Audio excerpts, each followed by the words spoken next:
I had a great stay at Eagle Plains, feeling a bit more rejuvenated. I'll be honest, yesterday was rough. Tasks such as chain maintenance are awfully important. If you can see the gravel coming off of this chain, all that would just wear it out. The mosquitoes are pretty bad here at Eagle Plains. Spent quite a long amount of time at Eagle Plains, but now that I'm on my bike riding, oh, I'm so glad I did. I feel so much better than yesterday. Look at that rainstorm. That's just something you don't see very often. The vistas here are incredible. Storms to the left of me, storms to the right of me, and I'm stuck in the middle on the Dempster. This is another one of those climbs with false summits where you think you've reached the top, but sure enough you hadn't. And I've been going for quite some time now, probably at least a half an hour. I do have a nice view. It's sprinkling some rain. I'm debating whether I should put my rain gear on or not. It's such a pain to dig it out though. I think the weather pattern is moving from the left to the right, so I'm hoping I can just beat it. Yesterday I read at a signpost that there were glacial floods that came through this area at the end of the last ice age, and you can really see the evidence of it. It's just carved out the land just like a river does. To construct the Dempster Highway, because of the permafrost, they had to layer piles and piles of gravel on top, and I'd say it's 15 to 20 feet down to the bottom. These two dogs scared the heck out of me. They came out of the woods and I thought they were wolves. Luckily they're just dogs and didn't pay me any mind. Made it to the Eagle River.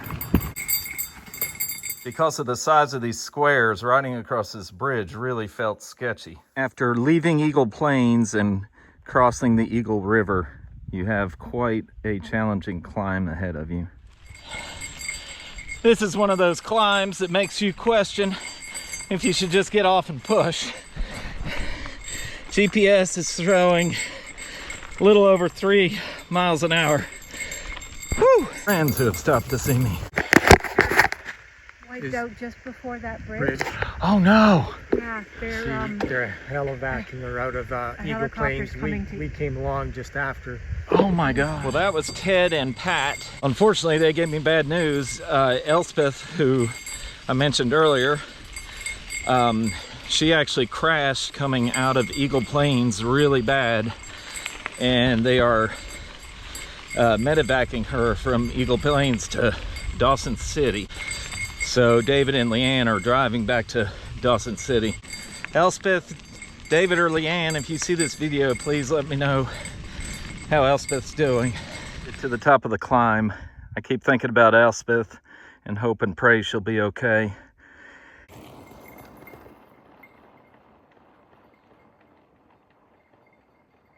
Fire recently came through this section. I thought I'd share it.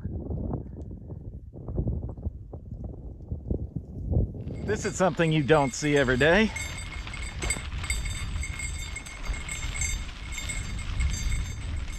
Here's a look at the airstrip. It's just a straight section of road.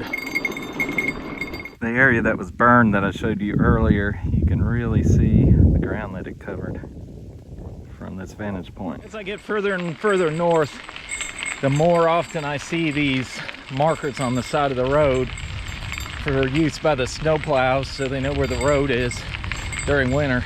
This is heading in the direction of the Arctic Circle. I'm getting very close to it now.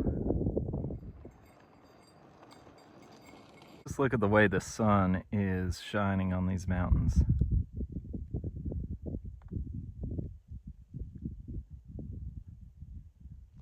The struggle is real. I just spent 10 minutes putting my rain gear on, getting it out of the bags, getting everything back situated. And I noticed over my shoulder, the skies are clearing. And I hope they really are. It'll be worth putting it on for them to clear. And I'm getting to eat some of my pickled chips. Made it to the Arctic Circle. There was a group of motorcyclists here.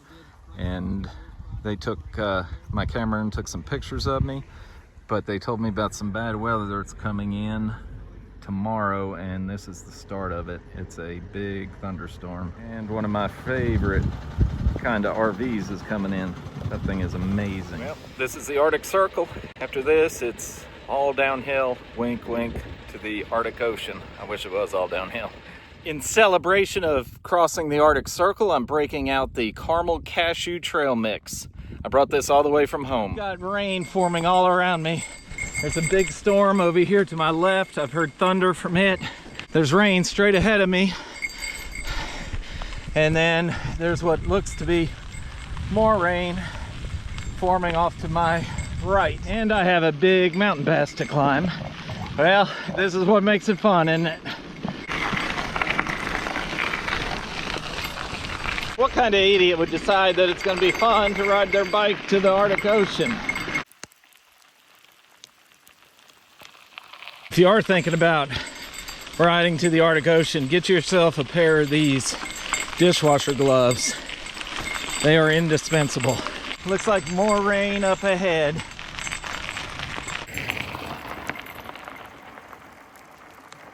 Well, in addition to the rain, I just got my first puncture.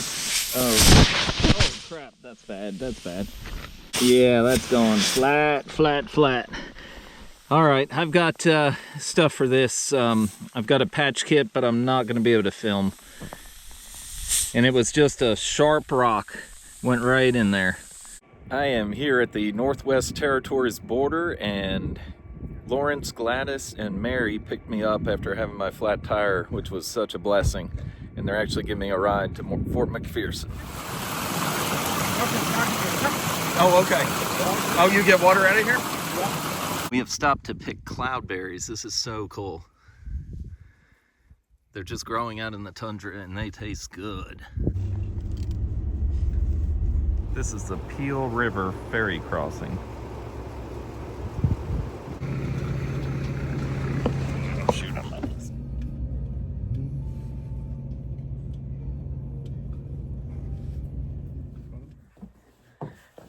I'm currently in Fort McPherson and got a ride from Lawrence, Gladys, and Mary, who were out picking berries and had an awesome day.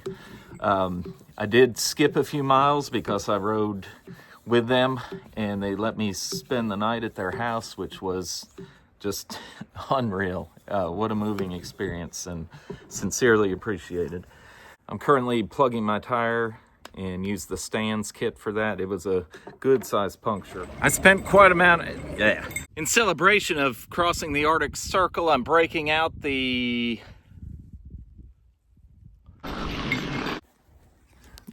struggle is real. I just spent about 10 minutes digging my rain gear out of the bags and putting everything on.